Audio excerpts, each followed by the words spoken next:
Good day everyone, especially to our instructor Shirley Arcayos, and today we will discuss role of being seafarer in protecting the environment.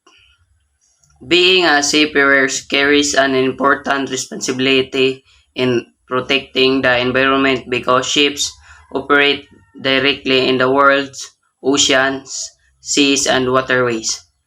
Seafarers are on the front line of ensuring that marine ecosystems are not harmed by shipping operations.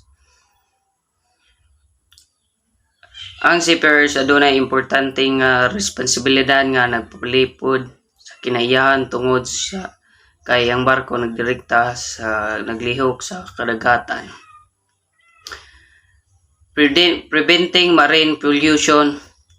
Seafarers must strictly follow international regulations such as MARPOL, Marine Pollution Convention. Safe handling of hazardous materials. Seafarers are trained to store, transfer, and transport them safely to reduce the risk of spills or leaks. Energy conservation and emission reduction.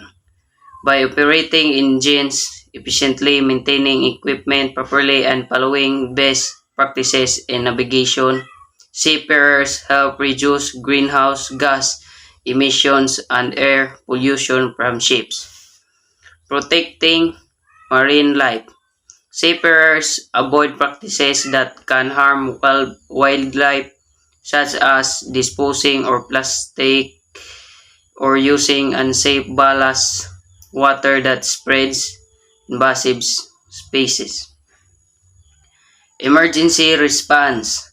In case of oil spills, fires, or accidents at sea, seafarers act quickly to contain the damage and protect environment from further harm.